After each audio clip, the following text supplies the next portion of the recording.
welcome back. Karen Hadley here from stampingbees.co.nz, an independent Stampin' Up demonstrator. And I certainly hope that you've been getting some time to do your crafting. This time of year gets extremely busy with commitments and the build up to Christmas, etc. So really important that you get some time to yourself, especially if it's time doing some form of crafting, if not card making. Anything like that. It's been proven to actually be really good for your health. So I need a lot of work on my health because I'm in my craft room a lot. Anyway, today I would like to show you how to make a new card look old, so make it look vintagey. And I'm going to share with you that technique. It's not very difficult and I'm sure you will love to be able to use it. So let's flip over and get started. So, new made to look old. I have done, I started off doing a Christmas card because I thought sometimes you want a masculine Christmas card. So I used the deer from the Dashing Deer, which is in the annual catalogue. And this set here from the Brightly Gleaming, I think that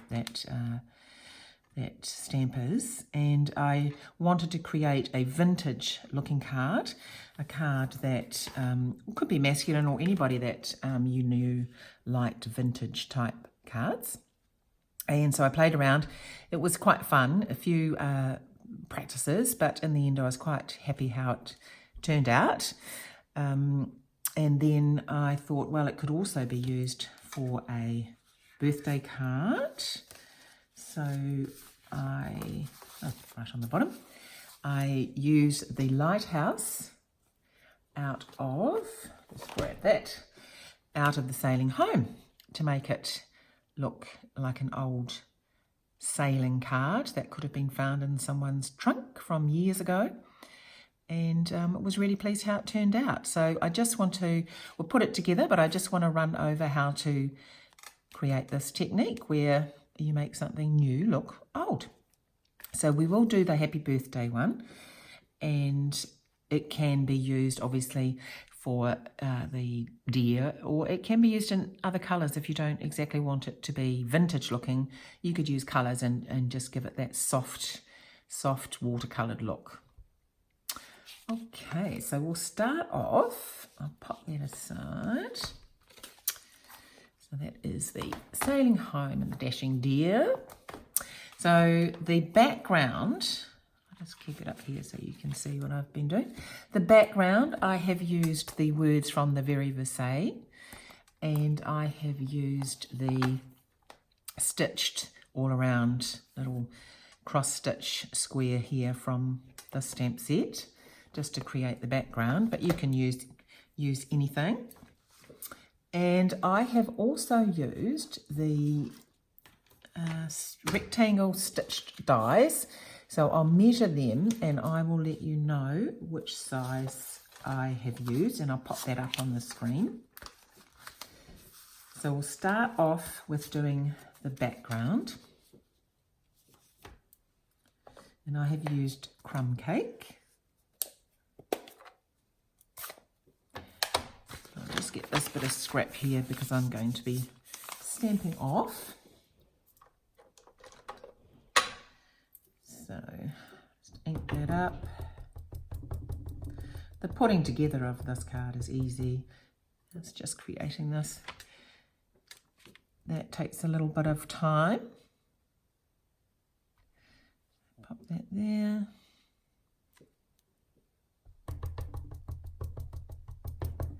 And stamp it off. Pop that one there. Doesn't matter about the middle because the lighthouse is going to go there. And the next stamp is the cross stitch. I've just used this stamp really to fill in the just because it's a little bit blank there, a little bit white patch. So I've used shimmer paper because it is a watercolour technique, and this just helps to blend the colours through. Do you like my shimmer paper? So next, we're going to get the Stamparatus. Now, you'll see why I like to use it for this in a moment. Because we are, pop that in. I love the Stamparatus, I must admit. Just in a mark there. Pop that there. So this is a mix of colours. So I've started off with the crumb cake, and I haven't stamped, hopefully that's on screen, haven't stamped right down to the bottom here. I've just left a bit of a gap. It doesn't matter if a little bit goes through, but I've kept that mainly free. And then I've put a little bit of soft suede at the top just to get a bit of dimension on the lighthouse at the top there. And then I have used the pumpkin pie Stampin' Right, and I've just done that across here. And then I've just added some little dots of the pumpkin pie just to give it a bit more of the tone. So what we do next is very lightly, so I do need to stand up for this, hopefully I won't knock anything. Very, very lightly, so you need to take your spritzer, which is, you get them in a pack of 2, and hold it up quite high because you don't want big blobs of water, you just want a really fine mist. This is where I made a few of my errors. So a little bit of water, but not a lot. Pop that on. And then grab your aqua painter. So make sure you don't take it out of the position that you've got it in. And then you're just going to soften it up and create a bit of a watercolour effect or staining effect on the background.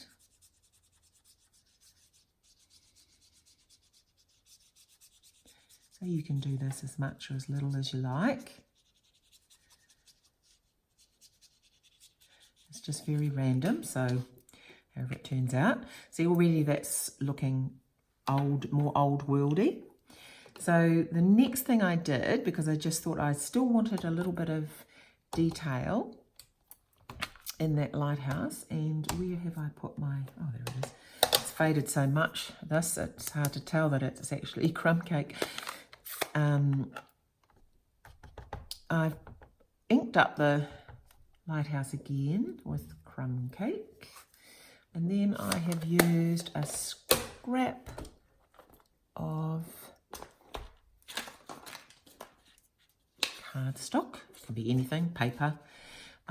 All I'm doing is inking off this a little bit, not a lot, and then going over it again.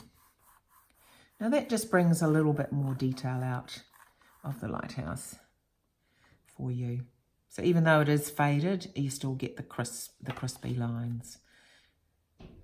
And the last thing, which you need to dry it off first to create the best effect, but what you do is you get your pen, you make sure that you've got water in it, and then you give it some good hard flicks. Okay, so I like to have, as you can see from this one, I like to have some big blobs as well. So that is a controlled blob through the pen. So you just squeeze it a little bit. And I only use about three of those. And then that will come out. So I've done one ahead of time because I don't want to have to get up and I don't want to blast in your ear the heat gun. And I did one, and now I'm not going to be able to find it. Ah, here it is. So those are the big blobs that I did on there, and that's dried and created that sort of antique paper look. Now we'll put the card together. So I will put all the measurements on this screen, which you can probably see now as we're talking. I have used espresso for the base of the card, and then I have used this. This is from the Pressed Petals. It's got some wood grain pattern on the back of some of the Designer Series paper, and then I have just roughed up the edges a bit on this. Now, when you're roughing it up, if you cut the paper a bit or it splits, it doesn't matter, because you're wanting it to look worn. You're wanting it to look as though it has been around for a while. So this thinner paper often does sometimes split. So as I say, it's all good. Adds to the illusion.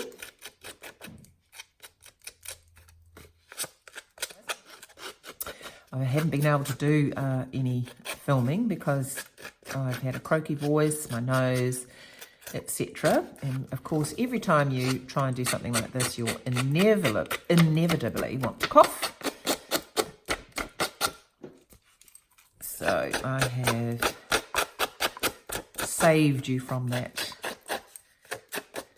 and not done any filming.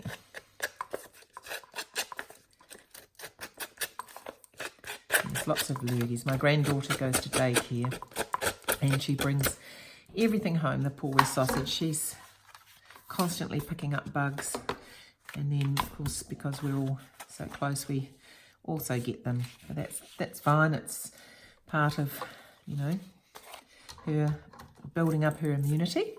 So the next part is the crumb cake, which I have used the rectangle stitched shapes to cut out as well.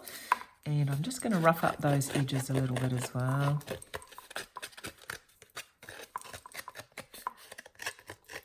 I thought that making a mess of things was actually creative. So I don't do this one too much. You still see a bit of the stitching. And then I have used the crumb cake. Whoops.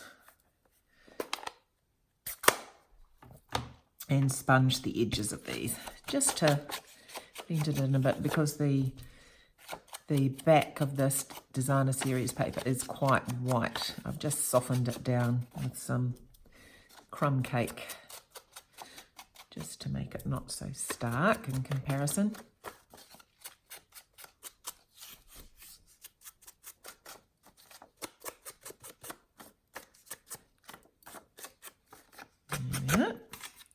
That's that one, and then I've added a little bit onto here as well, just so that it's all continual.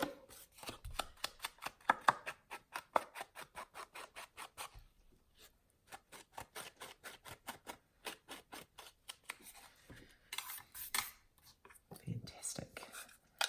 So let's start putting some of this together. So I will glue the wood grain onto the card base of the Ready Espresso.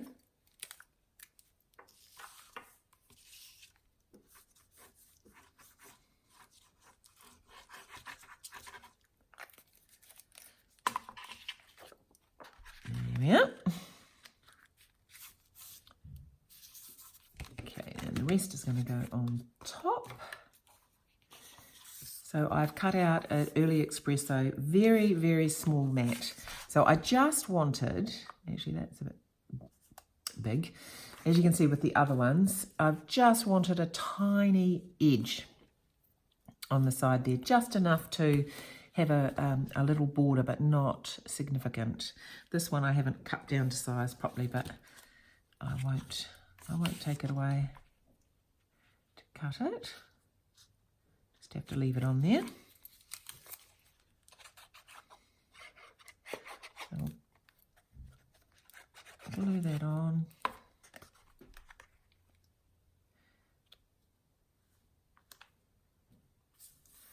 I love how those water drops just draw out the colour and create those gorgeous little puddles.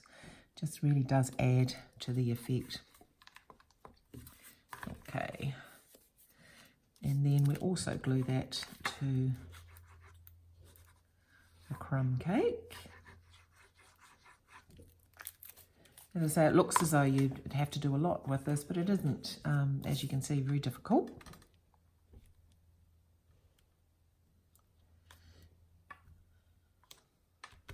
Not quite as happy with the wide border there. I might not glue that down at this point so I can change it. Okay, what we'll do while it's drying, so that I can just attach it while I'm putting it through for you. We are going to do the happy birthday. So the happy birthday I have used is from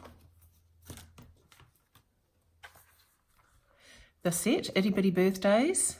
Lots of different fonts, etc. for these happy birthdays. So I thought this was fantastic because I just want to cut it out. But lots of choice there. I do like this Itty Bitty Birthday range. So we're going to use crumb cake.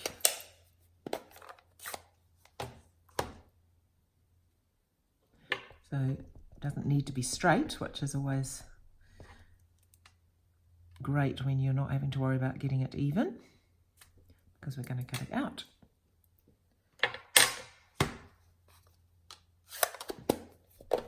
And just these straight words, of course it's a straight word, but this font that is pretty typeset, even with no loopy bits, is actually a really easy font to be able to cut a nice straight greeting out, because you just use the letters as your point for keeping straight. So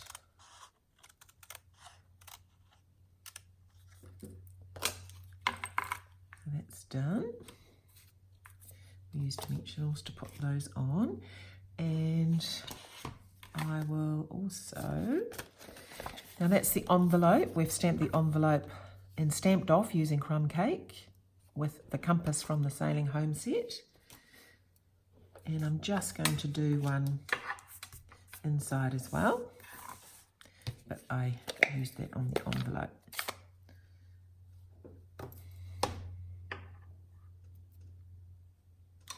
Where did I put it? Here it is.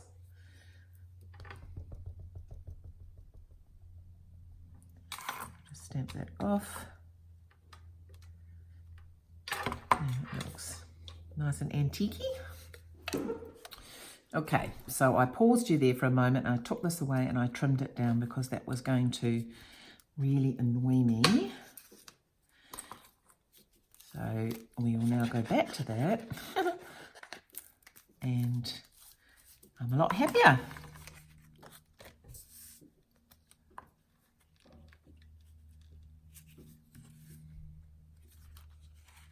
Very tacky on here now.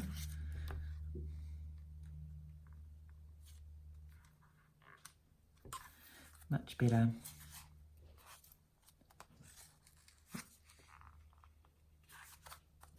It would have really annoyed me, so it was worth going off and doing that. And you don't have to watch because I'll cut that out. So the next thing I did was to use some, and I'm just using the old, it comes in a reel now, the linen thread. So all I've done is put a bit extra over this end here, and then I've just gone around about 3 times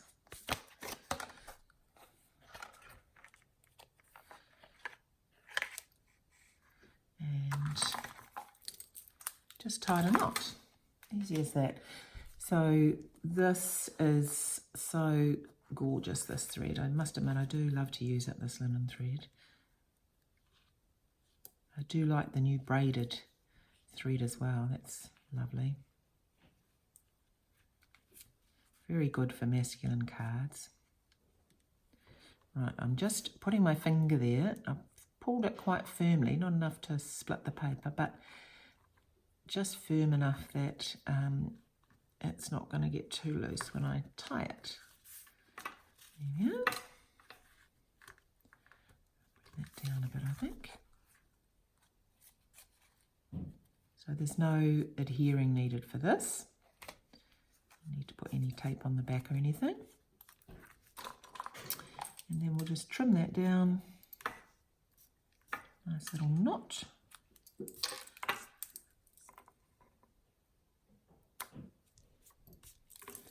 And then the happy birthday. We'll use dimensionals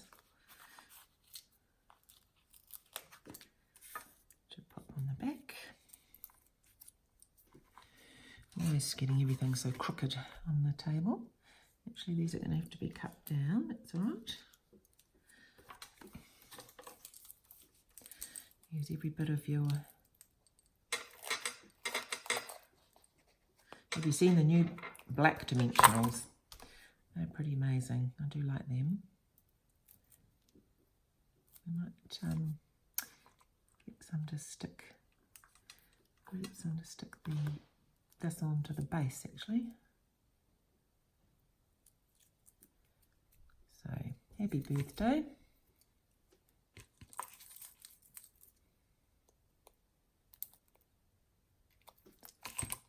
Put that there.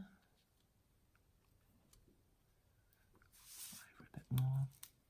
Just a little bit. Just to get it straight. I've had to learn quite a lot of being able to do, with filming, being able to do stuff on this angle instead of standing up and being right over the top, which is how I usually like to do things.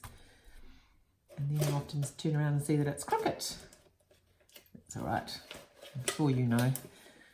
Okay, so the black dimensionals, so handy when you don't want them to be seen. Pop these on quickly.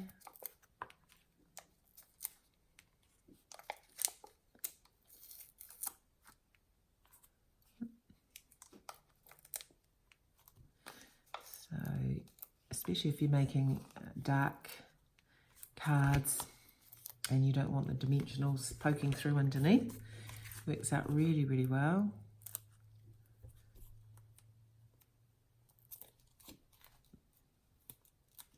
Just use these so I can show you. Not that there's really much to see except that they're dimensionals.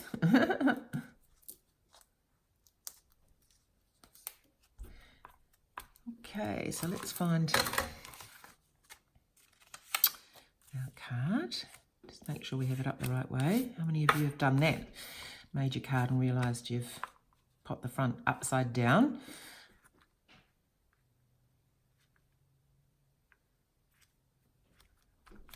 And we will put this in the middle.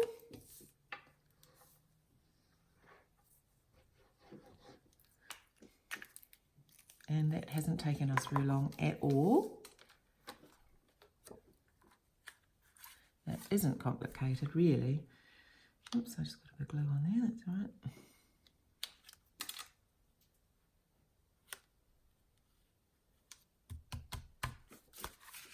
right. Done. So that, as I say, is the happy birthday with the lighthouse. Or if you're looking to do one for Christmas, if you know someone that likes that antique looking card, then that is using that Christmas deer. Absolutely fantastic and easy to create that masculine or antique look. If you've got any questions, please do send them to me. I'm more than happy to answer any questions you may have about it. If you haven't subscribed to my channel, please do. Love seeing from you, love hearing from you. Take care and enjoy.